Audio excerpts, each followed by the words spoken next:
Hello. Welcome to Story Jam. Jen Edwards is a searcher, an artist, and a hands person. Please welcome to the stage, Jennifer Edwards.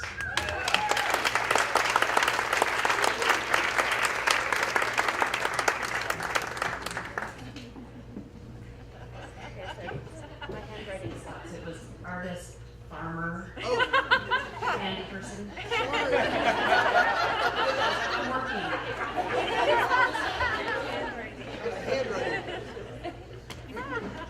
So I'm actually just trying to push myself out of my comfort zone. I just turned 50. I'm very happy. I'm having a great life.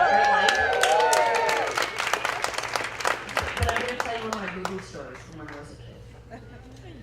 So my folks gave me many opportunities to, they showed me what not to do if I ever chose to be a parent. Gave me the opportunity also to raise myself. I've done a great job. I'm happy with that.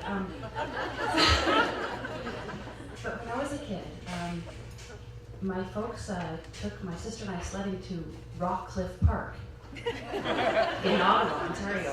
Before we moved here, I moved here when I was 12. Rock Cliff Park. It overlooks the St. Lawrence, or Saint Laurent, you say if you're French. But I'm not. And it had rained on top of snow, on top of rain, on top of snow. It was slicker than snot. And and we're actually, Missoula and Ottawa are almost like in the same line. Like we have pretty much the same weather, except they're wetter there. And it was cold. It was winter. And the first time we went down the hill, we rode that toboggan, and my father was steering. I was in between his legs. My sister was behind him, and my mom was behind her. And we went down the ceiling, like. And it was the best. It was fun. It was amazing. It felt really good. It was lovely. And then my folks went off, and they were having this big screaming argument or something, just totally distracted. And I got on a little sled with the skate runners.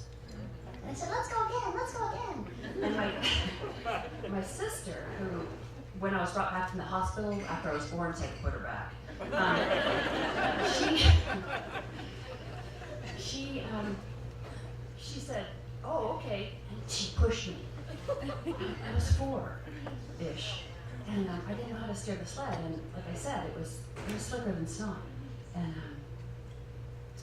but fortunately, before I went over the cliff, a tree stopped me.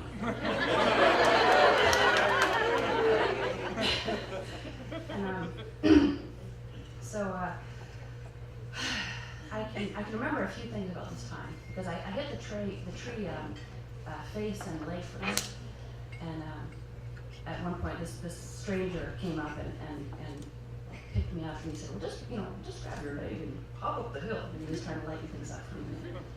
And he carried me up until my folks received me, and we're going to the hospital, and I'm bloody because I just hit a tree.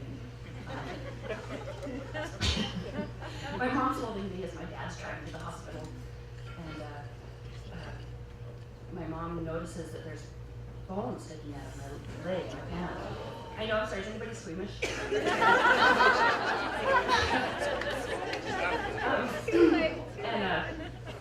So she screams. She's holding me. But it's okay. So we get to the hospital, and was later just in, like, what, not credited, the hospital, whatever, it doesn't matter, it's okay.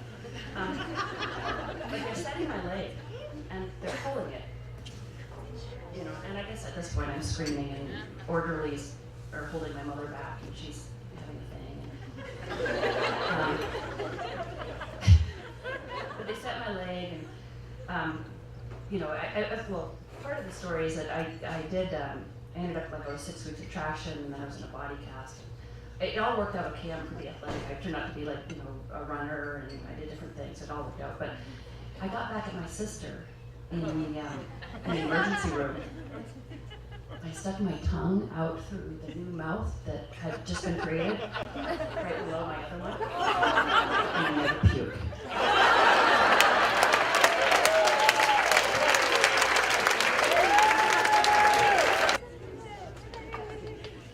Anita is a traveler but not a tourist.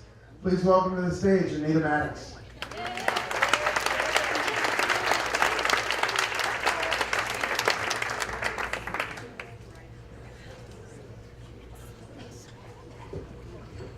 So about 3 years ago, my life completely fell apart. And my response to it, after the initial despair, was to sell everything I owned and pare my life down to a backpack that was about this big. And it started with an anarchist collective household in Portland, maybe trimmed a little weed in California, Northern California. Then I went to Southern California, I did a bunch of yoga and meditation. From there, you have to go to Maui. So then there's a period of time on Maui, and they're sitting on beaches. And then this thing started to happen where I began to realize that I really liked people again. And I really liked being alive. And I started to think, what could I do with this liking people thing? So I took it initially one little bit, spent a little time in Cambodia in an orphanage. And that was a little too much. Had to go back to Maui, back to Northern California, back to Montana for a minute, back to Maui again. And then again, I started to find myself liking people. And I thought that whole thing that when one person hurts in the world, it's our hurt, I started to actually really feel that. And right about that time, there was a giant typhoon, the largest typhoon that's ever happened in the Philippines. So I decided to raise money, throw on my backpack, and go right into the middle of where this typhoon had happened, all by myself. And I arrived in Tacloban, which it's almost impossible to describe what this was like.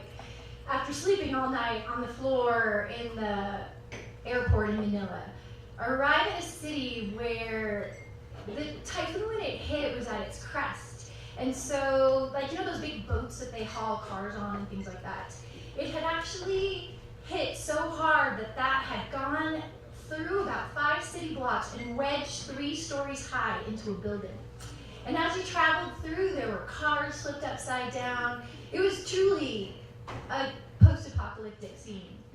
And I spent about 2 months in Tacloban, and then the people I was working for were like, we think you've been here a little too long and you have to take a break. And so your break is to go to some place that's like a little less destroyed. And this area of the Philippines where the typhoon hit is the 3rd poorest area. And it was really interesting to be doing this kind of work because I really believed for a minute that maybe with just all that love and light that I had for humanity, I could change the world. But I realized that the world was mostly just going to be changing me. So I got into an area that's called Bataan Island. And this area is a part of the world where a lot of British and German expats are. And I'm not going to quite do this scene justice, but if you can imagine people who are very bitter. They've been living in a foreign country for a long time. They've never really liked it, but their money goes a lot further there, and they have kind of a power structure that they can live on. They've smoked a lot of cigarettes, and they've spent a lot of time in the sun, and their skin was never really evolutionary ready for that. And they're very, very wrinkled, and this area has been completely destroyed. There's trees down everywhere, there's all of this, but there's no medical care, but there are bars. There are still bars in place. So on my break, I'm helping to build some houses. And I've started to notice that I'm not really feeling very well. But I'm thinking, like, people keep telling me, oh, this is what happens when you move to Asia, this is what it's like. And I'm like, oh, okay, that could be it. You know, it hasn't been great food, you don't really know exactly where the water's coming from in a disaster zone. But then we're working on this house one day, and I'm looking around and I'm thinking, how am I actually seeing this? And it was the Filipino folks and some of the Chinese folks we were working with. There were a bunch of Western kids that were kind of volunteering. And all of the Western kids had what appeared to be small television sets strapped to their heads. And they were sort of like interacting with the environment, but it was more like they were actually interacting with what they were watching on the television set. and they had sort of dialed it to somewhat the right channel, and some of them were, maybe playing out a cowboy movie or a James Bond movie, but they were kind of just interacting with the television set and not with the people that were around them. And there was this gigantic disconnect in all the conversations and everything that were happening. And I thought, I don't think I'm feeling very well. This is full-on hallucination. I was like, okay, that's okay. I've been here before. I know how to handle this. So we leave that scene for the day, and we all go to one of the bars. And it's all these old British, German expats, and they're dressed up. They have on pearls and fancy dresses, and they're sitting in a ruined old bar. And there's Rolling Stones music playing through this kind of crackly 8-track system. And behind the bar is a giant velvet painting of Keith Richards. And he has yellow eyes. And he's just completely cirrhosis. And everyone's just smoking away, and they're drinking, and all these kids are sitting there, and they've got their television sets on. And I'm looking at it, and the picture of Keith Richards suddenly starts talking to me. And he says, Is this it? This is what you want to do? This is what you're gonna get from your big adventure to come and help people? And I was like, oh my God, what's happening? And I would walk away, and about that time I decided, I think it might be time to go home. And I had malaria. I had bad malaria, which I didn't quite realize at that moment. I still have malaria. I'll have malaria forever. In the airport, when I'm getting ready to fly back to Maui, I'm trying to decide where is home. I don't really know where home is anymore. I've been gone for 3 years. And while I'm sitting there was actually this Rinpoche who was sitting in the airport, and he had this whole entourage around him, and I'm kind of loaded up on morphine to fight back the pain. And I keep trying to drop into this meditative state, and at one point I look up and he's kind of staring at me. And I kind of look over, and he sort of signals me to come over, and I come over and he goes, have you been on an interesting journey? Yes, I have. And he's like, is it time to go home and maybe move the journey inward? And I was like, yes. And he was like, do you know where home is? And I thought, yeah, I think I do. And I have to tell you that momentarily, home is in fact Missoula. And one of the reasons that it is events exactly like this. It's so beautiful hearing everyone's stories and the interconnectedness of community here.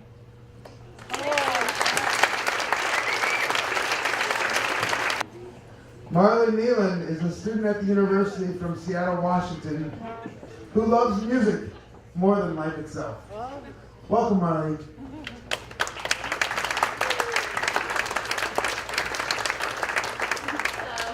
So my story has nothing to do with music. I read a bio, and it's just the first thing I thought of. But in honor of Mother's Day, I have a mother story. So how many mothers do we have here tonight? And for all the mothers?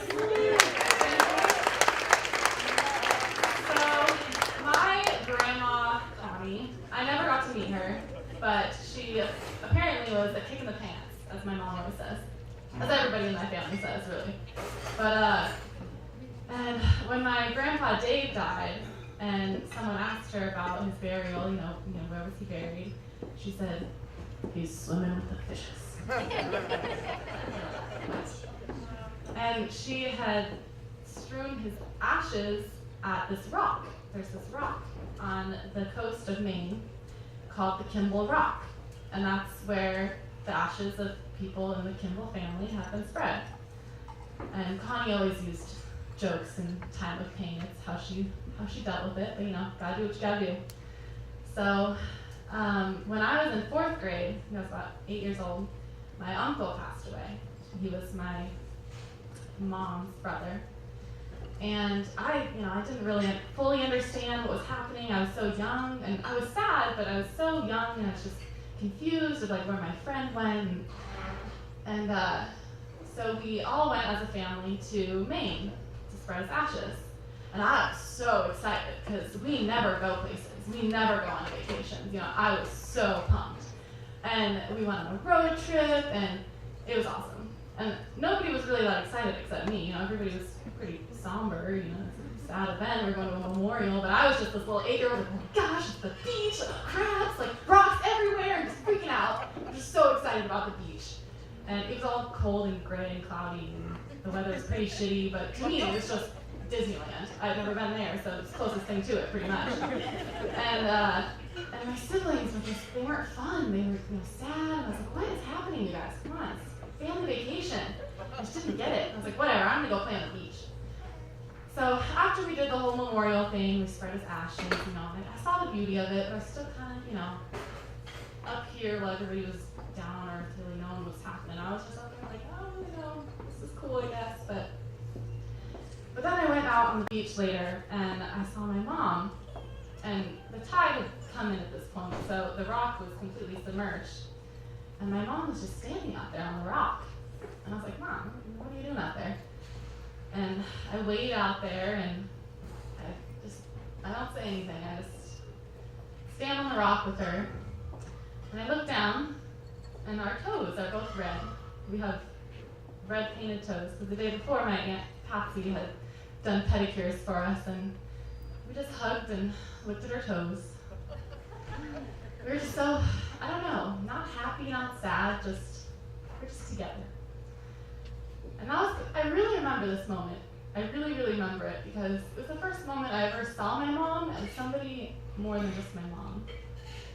She wasn't just a person that I came home to and cried to and hugged when I was sad, or the person who would yell at me and tell me to clean my room, and I just, she's so annoying, She was more than that. She wasn't just the person I came to when I was sad. She was another person.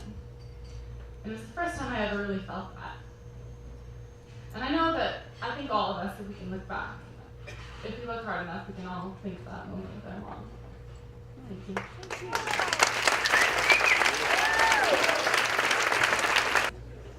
Please welcome to the stage, Cindy Gafney, a traveler.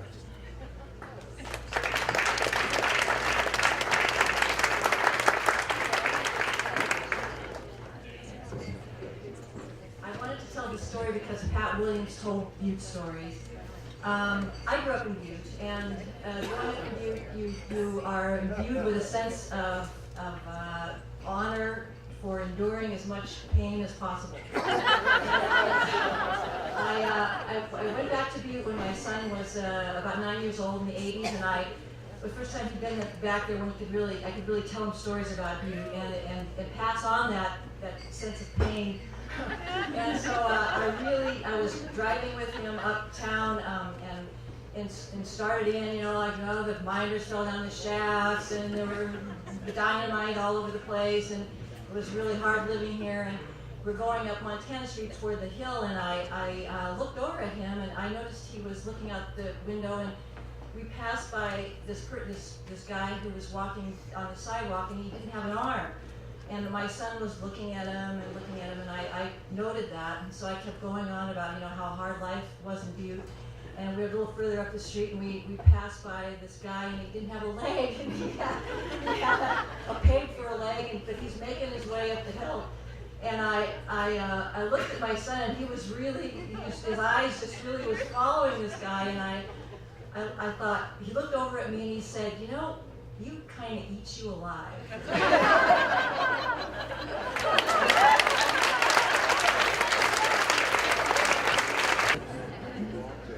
Jack Rowan has shared stories with us before. He's good at waiting because he's a Quaker. So he's been waiting this whole time to get up here. That was what his last story was about. That's why it's funny. Jack is on the board at the Missoula Outdoor Theater. Yeah? And he has helped actually choose one of the Tell Us Something themes that's coming up in the fall. For a project that he's working on that spawned one of the films that's going to be shown this summer, which I'm so excited about. I hope you guys know about the Outdoor Cinema. It's so fun. What's the movie? I'm not going to tell you. It's a surprise. Jack's also a handyman, jack of all trades, master of none.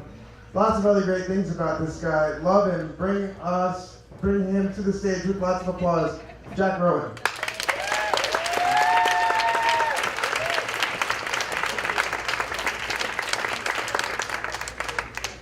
So Mark, I'm the former hand model. You confused me in death. Oh, yeah, sorry. Tonight I want to tell you about a dream. It's an awesome dream. And believe me, I won't be quoting Lionel Richie for the rest of the evening. Two things that you need to know about me before I go on to tell you about my dream. One is that I've been cutting my own hair for about 15 years now. The second one is that I have a very good friend, actually a former fiance, who are still very good friends, who has made it her life goal to convince me to try new things. So, in this dream, my hair has gotten pretty long and shaggy, which I usually do not let my hair get very long. And my friend is telling me, well, you know, instead of cutting your own hair, this time you really need to go to a stylist, work with somebody who knows how to work with hair, and come up with something new and different for you. All right, she keeps working on me. I finally give in, I say, all right, but I don't know any stylist, so you have to pick the stylist, and I'll go there. So in the dream, I go to the stylist, and I show up and I say, I have no idea what I want. I've been told that you're the best, so I'm just putting my fate in your hands. You choose a style for me. And the person looks at me and says, all right, sit down in the chair. Drapes the thing around me, spins me around, starts talking to me, gets me engaged in this conversation. You know, they've taken off a lot of hair, and I didn't really have a lot of hair to start with. And I'm getting a little nervous, but he really engaged me. We're talking about literature, we're talking about philosophy, and pretty quickly I'm just completely lost in this conversation, and I'm not paying attention to all the work that's being done on my hair. Finally, he stops. He says, all right, are you ready to see your new style? I said, all right, I'm ready for it. He spins me around, he takes off the little drape thing, and I have been transformed. So totally transformed that I am now a short, petite, jet black hair woman.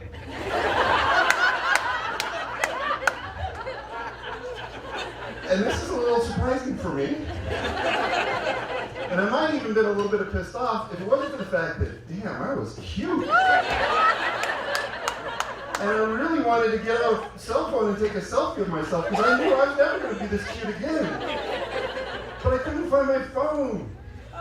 So I just looked at myself in the mirror and tried to soak it in as best I could. And I still to this day carry that image of how cute I was as a short, petite, jet black hair woman.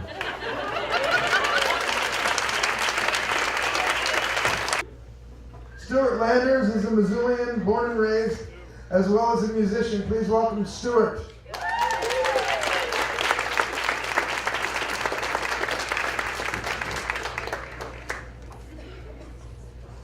All right, so this story happened about, 8 years ago. I was in jazz band here at Big Sky High School, playing third chair trumpet, just wooing the ladies as best I could. Anyways, we got accepted into the Northwest Jazz Festival, which is a pretty big festival. I think Branford Marsalis was one of the featured players there. It was an all-around amazing time. Got to see some amazing jazz music and it was amazing. Anyways, last night we were there. We decided to go to a gas station to get some, just some food for the rest of the night and everything. And it's a sketchy little gas station that was on Martin Luther King Jr. Boulevard. And apparently 3 days beforehand, it had gotten robbed. You could see the bullet holes in the window. The cashier was just pale as a ghost the whole night, thinking that, I think they were paranoid. Just thinking someone else was going to come in with another gun and say, hey, give me all your money. But we're high schoolers. From Montana, we had no idea what's going on there. So we're walking back. We get to one of the train depots downtown, and or one of the train depots, I guess. And so me and my friend are talking about everything that we had bought, and we're like, yeah, we bought some ho-hos and some Twinkies, and they had fresh fruit there. We even bought a pineapple. We got like a 6-pack of Monster Energy drinks. We were gonna stay up all night, have the best night of our lives in Portland. It's me and 3 other guys in our hotel room, and we just stayed up all night watching Adult Swim and all that. What I was supposed to do at 16 years old. So we're at the train station waiting for the train to get back, and we're talking about everything that we had bought, and we bought some pineapple, which is the highlight of it. We talked about that, and a couple ladies out of nowhere just show up, and they ask me and my best friend, "Where's the party at?" And I'm just sitting there like, what do you mean? Did you listen to that whole conversation? Yeah, it sounds like you guys are gonna have a good time tonight. Where's the party at?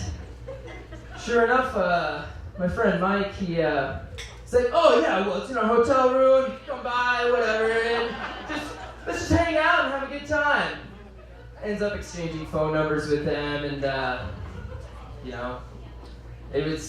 we never got a call from them because for the rest of the night, our band director ended up just stealing our cell phones and said, "Yeah, no visitors, none whatsoever." So, yeah, we just go back and hang out and have a good time.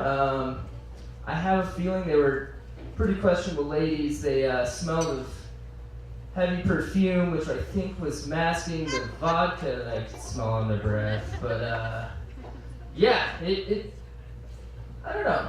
Thank goodness he was there. Otherwise, we could have gotten into some bad things. All right, thank you.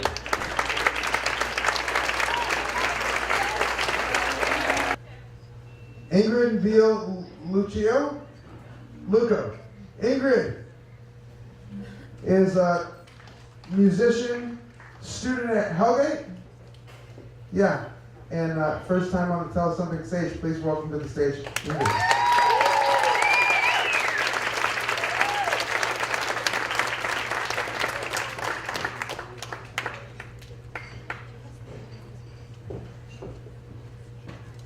Hi. First off, I just want to thank Mark. He's pretty awesome. Just throwing it out there. Thanks, Mark. Okay. This is totally impromptu. I didn't know I was doing this. I haven't showered for 2 days, and I kind of have a head cold. So I'm apologizing ahead of time. But my story is about our 8th grade trip, so my trip last year to Mexico, Baja, Mexico, with 7 other girls and 1 other boy. And yeah, it's about the last night we were there. But to start from the very beginning, I went to the Missoula International School. I started in preschool and I went through 2 3rd grades. And then I went to public school for 4th and 5th grade, and then I went back for middle school because I decided that I hated public school. And so I pretty much knew all 7 of the other girls since at least 2nd grade. And then I had met the one boy in 6th grade, and we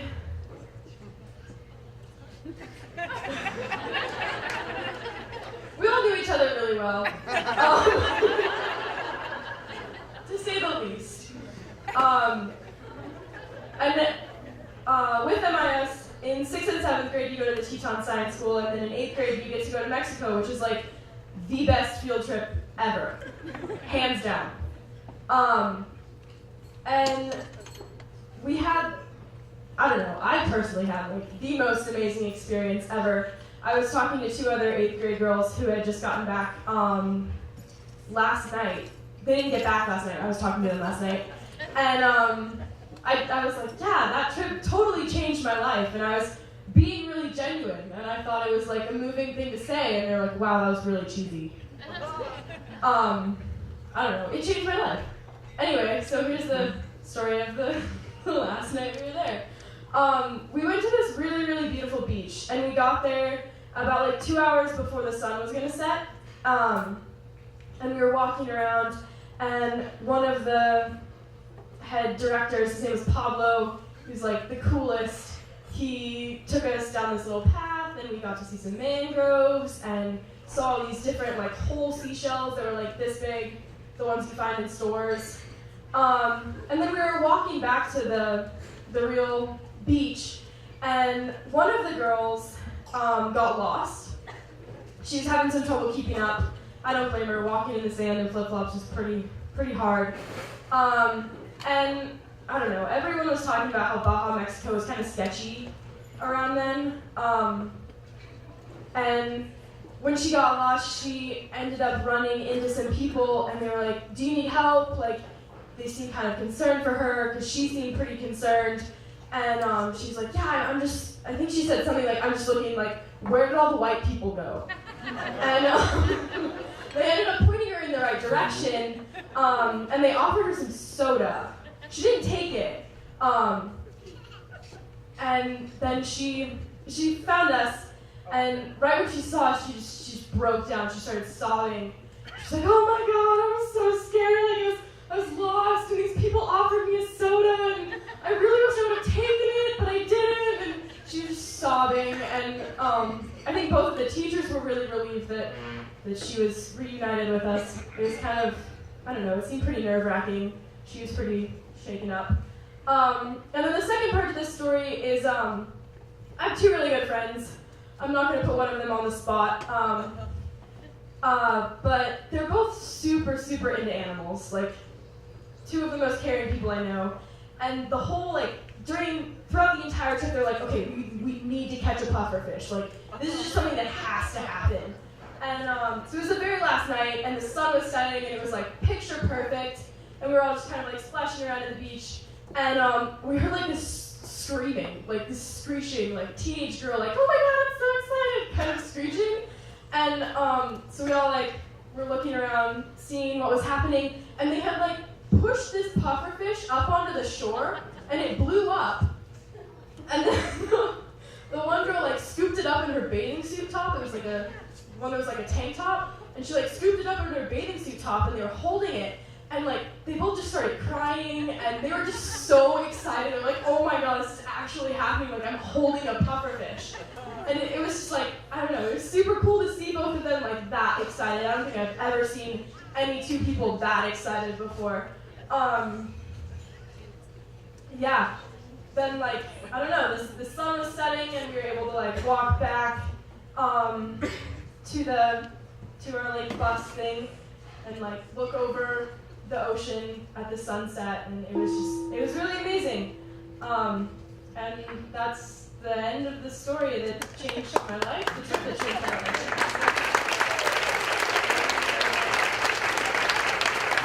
Francesco is our last storyteller, and he is an earthling. That's what he claims. Please welcome to the stage, Francesco.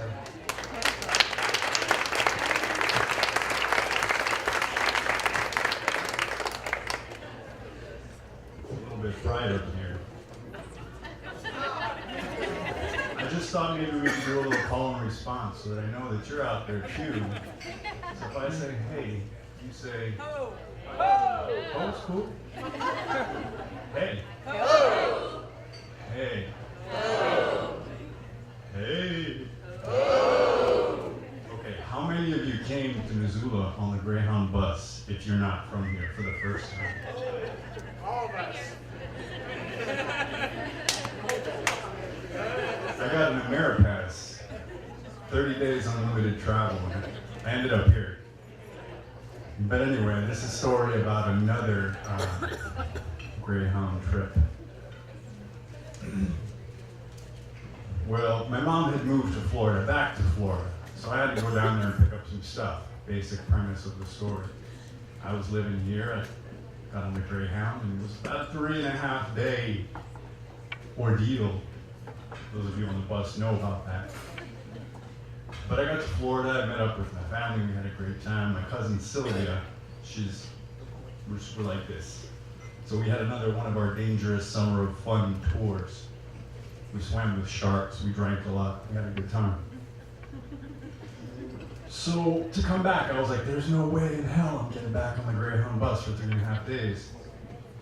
So I rented an SUV, filled it with all this stuff that my mom had moved from one place to another, my stuff. So I stuck it in that SUV, crammed it full, so kisses goodbye, love you guys goodbye. And I got on the road, and heading up the Florida Panhandle back to Missoula, Montana. Armadillos everywhere on the side of the road, dead. I'd never really seen that before, but they were everywhere. It's just, you know, deer here, armadillos in Florida. So, 3 days of driving. Right? First day's not too bad. I was going to New Orleans and sightseeing. Second day, I'm driving. I know I'm headed in the right direction, more or less. I'm not trying to stay and look around too much because I just want to get home. Third day comes and goes, and the fourth day. I think it was about 3 a.m. or something on the fourth day. I was in eastern Montana, and I was like, I'm almost back to Missoula. I'll be there pretty soon. It can't be that far away. I'll just push through. And you all are laughing because you know the folly of that. It feels like such an attainable goal. Just over the mountains right there. So I'm driving in an SUV loaded with all kinds of stuff. It's 3 a.m. in the morning and I'm doing about 80 miles an hour. Zoom, zoom, zoom, get there. I fell asleep. And then I was in another place, like I'm here with you right now. I was sitting in a place and there was a woman sitting next to me. A beautiful woman with long black hair. And she turns to me and she says, "Wake up!" I just reared off the road and put myself back up on the road and drove for another 30 minutes before pulling over in this really tall lodge grass and going to sleep. But anyway, that's my story. All right.